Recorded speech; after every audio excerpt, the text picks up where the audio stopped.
that a lot of things that we want to do, a lot of places we would like to go, a lot of things we would like to experience, and we just stop at but, and we build a case. In fact, I was reading something the other day that talked about but. It says, but is an argument for our limitations, and when we argue for our limitations, we get to keep them. See, but will cause you to procrastinate, but will cause you to hide out behind fear, but will cause you to come up with all type of excuses that you can validate your inaction and not acting on your dream. And right now, more than ever, people need to look for ways to live their dream. People need to look for ways to make it on their own. There is no such thing as job security.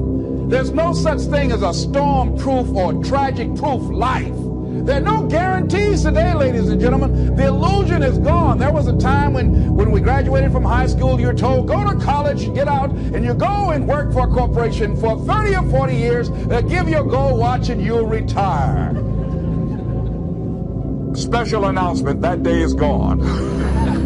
That day is gone, never to return again. So instead of people living in fear, feeling stressed out, feeling powerless, feeling like victims, I think it should be a time that we need to begin to look at ways that we can become an active force in our own lives. Look at ways when we can decide to take charge of our own destiny. Look at ways when we can decide to design a life of substance and begin to truly live our dreams. And it's time for people to decide, I'm ready to get on with my life. Shake somebody's hand on your right and left. A guy named Bob May said this, don't let nobody turn you around. Do that right quick. Now, you know, a lot of people say, I'm going to live my life one day when things get right. When I get all my bills paid. When I get my feet on the ground. I say, what have you been walking on? See, there are no problem-free moments. A guy named Dimples had a record one time called, If It Ain't One Thing, It's Another. And I say, if it ain't one thing, it's 12 others. Always something there to build a case on why you can't move on, why you can't grow to the next level, why you can't begin to manifest your greatness, why you can't begin to live life on your terms. Always something there to block you, to keep you where you are, and keep you from beginning to develop your true greatness. Always some fear.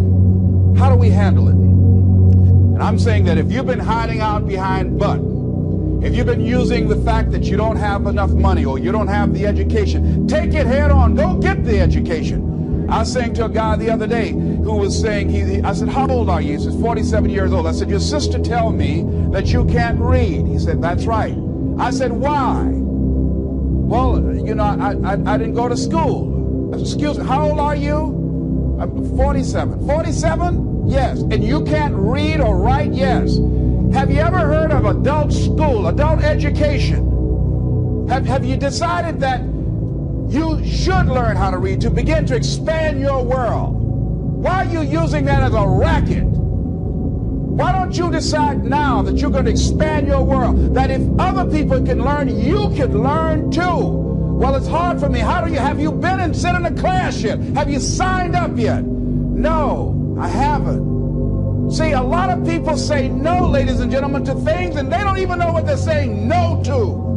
They haven't even challenged themselves. He hasn't even gone to sit into a class and say, teach me how to read. Instead, it's been easier for him to go through life, he thinks, trying to play a whole con game, pretending he knows how to do something that he doesn't know how to do. And you know what? Most of us go through life like that. Most of us go through life pretending that we're satisfied where we are, pretending that everything is okay, pretending that we don't have any special goals or ambitions or desires, when really deep down inside we do really want more. But if you look at our behavior, if you judge based upon what we do, that really will tell you some true stories about people, because you have to judge a tree by the fruit it bears, not the fruit that it talks about. See, a lot of people pretend that they want more out of life. But all you have to do is watch their actions. That will tell you something. So I used to pretend that I wanted to lose weight, but how could you tell I was pretending? Watch me when I have a piece of sweet potato pie. Let me get within walking distance of some peanuts, some potato chips.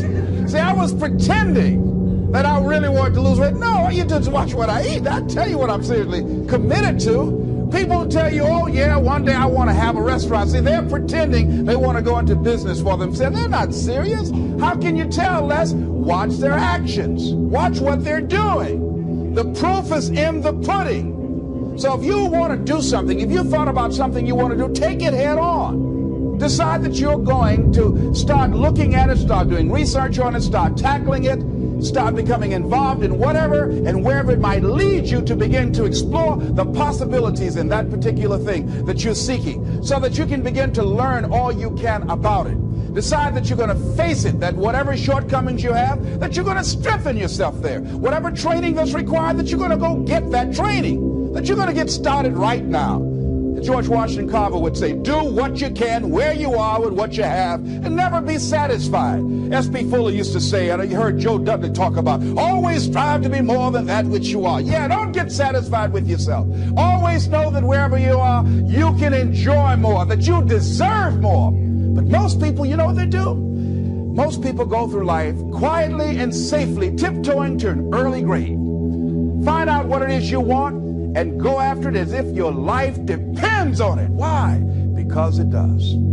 People that have found their passion, people that found the things that they love, people that have found the things that they can pour their lives into, those people live longer. I was in New York and I had to do a seminar at a special church, and a guy by the name of Reverend Johnny Youngblood. And I said, how is it that you were able to build this big housing facility and got all of the various community and religious groups together to have this dwelling for 2,000 residents that were once homeless? How were you able to take on this responsibility? Wasn't it overwhelming? He said, the kind of work I do, he said, it's in me. I've got to live what's in me. And I think that's everybody's desire in life. You got to live what's in you. Life is just too short and unpredictable. But what do we say? But there'll always be tomorrow. Oh no. There's no guarantees you're going to show up tomorrow. There are a lot of people who were here yesterday that they're not here today. There are a lot of opportunities that were around yesterday. They're not here today. Oh, you can wait, but you know what Abraham Lincoln said? Well, good things might come to those who wait, but only the things that have been left over by those who hustle. So who want to go through life picking up leftovers? You deserve much more than that. The leftovers is somebody has left you. So take it head on, begin to explore. Here's something else. Decide to do it now. Decide whatever you want to do, that you are now going to become actively involved right now, exploring the possibilities for you. That you're going to look at it and do just a little bit of it right now. When I decided to become a speaker, I didn't just quit my job and just ran out and say, I'm a motivational speaker. No.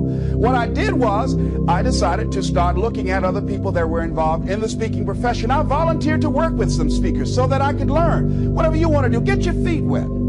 Gain some experience doing some volunteer work in the area and find out whether or not this thing you want to do will fit for you. A friend of mine told me he wanted to have a restaurant. I said, have you ever operated a restaurant before? He said, no. I said, well, really, you don't even know if you want one. I said, what's your expertise? What do you bring to the table? He said, I can cook real good. I said, but what about the management side? What about the business part of the restaurant? You're not going to be cooking all the time. Somebody's got to receive the money. Who's going to manage the personnel? He said, you got it right. You got a point there. So this guy got a job in a restaurant in the evening time on a part-time basis. After doing that for a while, he said, you know what? I think I just want to be a chef.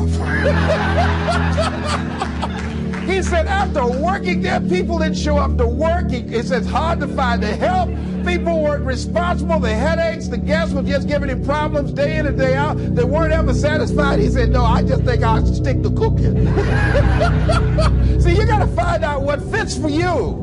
Because you might decide after you go up in there and examine it, experience it, and get some experience under your belt on it, well, you say, this is really not what I want. This does not fit for me. So decide that you're going to do that. Now, John H. Johnson said something that's very important. He said, there's no defense against an excellence that meets a pressing public need.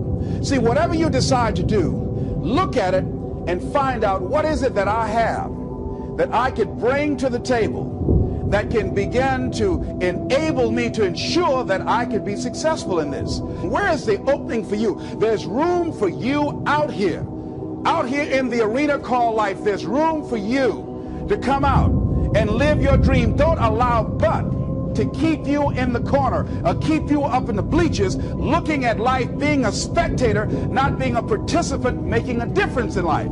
I believe that all of us came here with something. All of us showed up to give something, and that nobody's going to give that service that you have to give. No one's going to produce your product. No one's going to write your book. No one's going to open your academy. No one's going to begin to create your daycare with a special curriculum to help to cultivate the high self-esteem in our children. That's your idea. And if you don't bring your idea out here, when you die, all of us will suffer because we've been deprived of your genius because you allowed but to keep you in the bleachers and not pursuing your greatness. You take it to your grave with you. And that's what most people do. I think that's why the guy said that many people die at age 21 and don't get buried until they're 65. They're walking dead. You can tell them by the way they walk. How they look in the face. When they speak to you. I was giving a speech in this high school, and a lady came after school. She said, "Mr. Brown, I want to talk to you about my son." I said, "What is it?" She said, "He's not motivated." I said, "I wonder why." You got to have energy, ladies and gentlemen. You got to have life. If you're excited about what you're doing, even in the area of selling, you know people don't buy because of logic or reasoning. People buy because of your way of feeling. People don't like to be around dead people. No, let the dead bury the dead. No, keep them away from you before they grab you or hold on to you or something. So the fact that whatever you do, you want to be excited about it. You want to have the kind of excitement that is so contagious that people want to be around you. Because whatever you're doing, whatever you talk to people about, this particular idea that you have, they're looking at you and they want to know, do you believe it? And are you the kind of person they want to be in business with? And if you're not positive, if you're not energetic, if you're not fired up about it, how can you expect anybody else to be fired up about your idea? Am I right? All right, repeat after me, please. I'm going to be fired up about my dream. I'm going to go at it with everything I got. Shake somebody's hand on your right and left and say, "You got what it takes." There are a lot of people who say, "But I tried once or twice and it didn't work out." And so they use that as an excuse not to ever come out again. Guy said, if at first you don't succeed, you're running about average. So if you have come out here with an idea and it didn't work out 2 or 3 times, well, that's all right. You're running about average. You know, I heard something, a jarring question. It says, why is it that people prefer known hells to unknown heavens? You know why? Because it's comfortable, ladies and gentlemen. I remember I was in a service once, and I heard Dr. Johnny Coleman give this example. She talked about a man who had been captured behind the enemy lines in a war and was sentenced to be killed or another option. The captain said to the guy, "Listen," he said, "tomorrow morning at 6 o'clock, you can face the firing squad, or you can go out this door over here." And the guy said, "What's out the door?" He said, "No one knows. All we can tell you is just unknown horrors."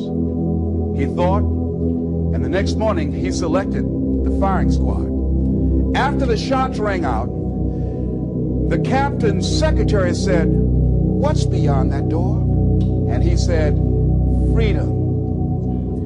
But very few people would select to do it because it's unknown. See, a lot of people never live their dreams. A lot of people never do the things they want to do. A lot of people stay on jobs where they're miserable. I read an article called, "Is Your Job Making You Sick?" A lot of people, some of y'all know about that already here. So go on and say amen. It's all right. That one lady told me, she said, Les, when I used to go to work, she said, when I stepped in the door, it felt like a refrigerator dropped on my shoulders. How many of y'all understand that kind of feeling? They were miserable, just hated to go after 60 minutes on Sunday afternoon. Or come Monday morning, my head used to throb. I just couldn't take it.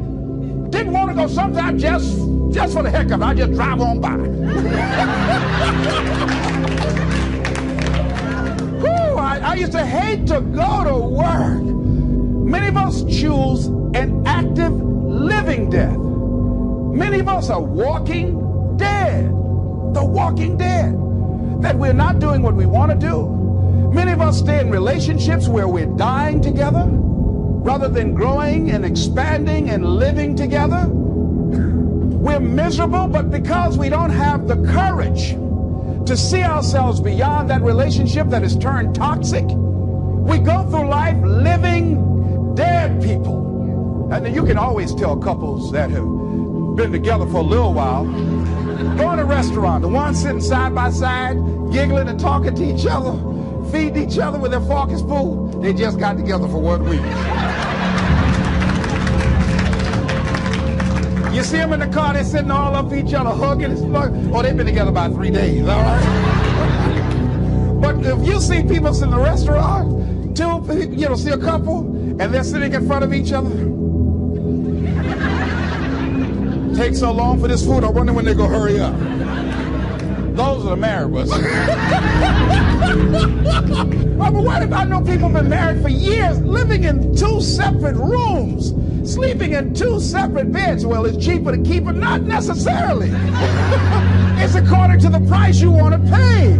See, the price of peace of mind, the price of living the truth, of being honest with yourself and say, wait a minute, it's got to be more than this. So you've got to decide, wait. Even if things don't work out, even if I experience defeat or failure, that does not make me a failure. There's a difference between failing and being a failure. If things don't work out, if you don't produce the results you want, that's all. But don't confuse who you are with the results that you produce. I used to be a state legislator in Columbus, Ohio. And I remember once I was going to introduce some legislation on the floor, and after getting that legislation passed, a guy came up behind me, and he had some legislation that I opposed him on that. And I was about to stand up to debate this guy, and the guy next to me said, "Excuse me, don't debate that guy." "Why? Do you know who that is?" I said, "No, it's Will Kosky from Toledo. It's a bad dude. He's a lawyer, Les. That man can debate." "I don't care. I'm Les Brown, Mamie Brown's fault."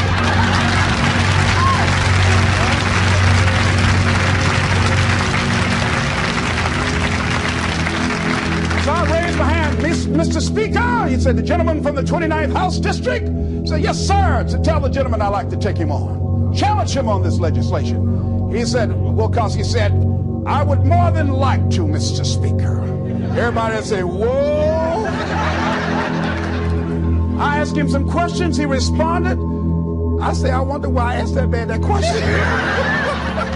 Wilkowski wore me out. I mean, I was so embarrassed, I just limped back to my room with my yes, I can attitude.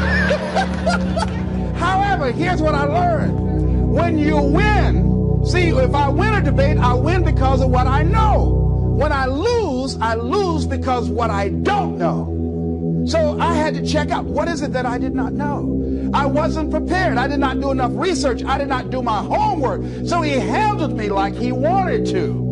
So I came back again. I waited on some other legislation, did my homework, but he was more than able to take me out again. But pretty soon, each time it would become a little bit more difficult and a little bit more difficult. And the older guy said, "Would you argue in behalf of this legislation for me?" I said, "Sure." I started volunteering to do work in the legislative committees for the older guys. I said, "Absolutely." And the more I did it, the better I became. And then people began to start respecting me. And when I would ask and say, "Mr. Speaker, I'd like to speak on that bill," some guys' lips start trembling and stuff like, "Jimmy, wait a minute, is there anything wrong? Do we have a problem?"